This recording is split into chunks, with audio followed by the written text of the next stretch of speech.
I absolutely love this place. I could rabbit on about the geological lunacy and the crispness of the air for about 3 weeks, but we must get cracking with a car that's about as old as that view.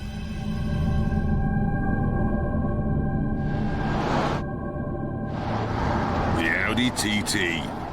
It's been the daddy forever. When I first drove a TT, must have been 6 years ago now, I remember thinking that its handling was rather numb and inert. But it turned out I was wrong. The handling wasn't numb and inert, it was dangerous. The back end would flick out just like that, and 5 people were killed in accidents.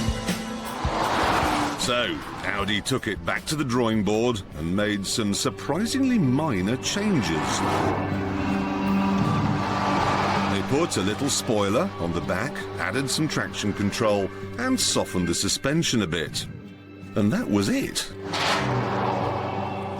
It sounded to me like they were putting a sticking plaster on a leaking nuclear missile, and I figured the TT would turn into, I don't know, an Edsel or a Sinclair C5, a complete failure. But guess what? I was wrong again.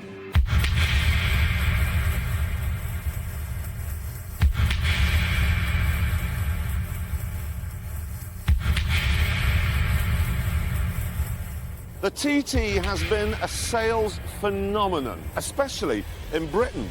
We buy more of them than the Germans. We even buy more than the Americans. And it's not hard to see why. I mean, look at it. Its cool style suited the whole cool Britannia warehouse living Tracy Emin thing that came to the UK a few years ago. TT drivers, or titties as I like to call them, didn't care about the handling problems. They bought this car only for the way it looked. Since then, though, the TT has changed.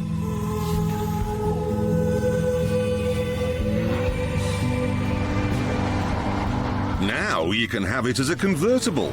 You can have it with a clever double-clutch flappy paddle gearbox. And you can have it with a 3.2-litre V6 engine.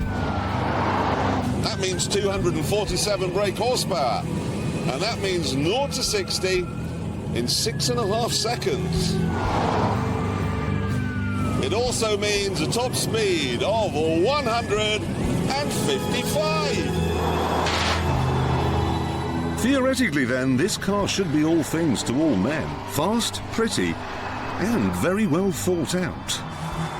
If you have a hairstyle, and most titties do, there's a little button down here, and if you pull it, a glass wind deflector rises up between the 2 seats. So now your Nicky Clark blowwave won't be affected by your V6 power plant.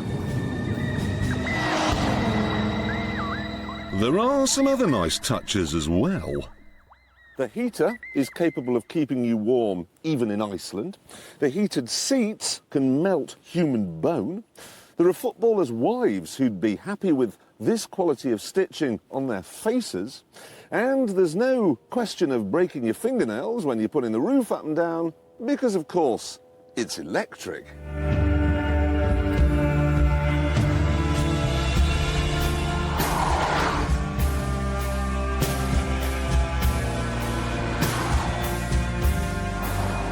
A great car, then? Well, sort of. You see, there are a few problems. First of all, Audi have got it into their heads that suspension should be made out of lava, so it's hard and unforgiving. Whereas what we actually want is suspension made out of moss, so it absorbs the bumps and then bounces back. Look at that!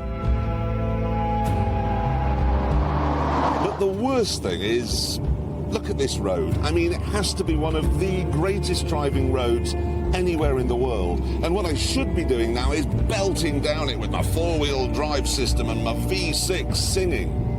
And I'm not, I'm just cruising along.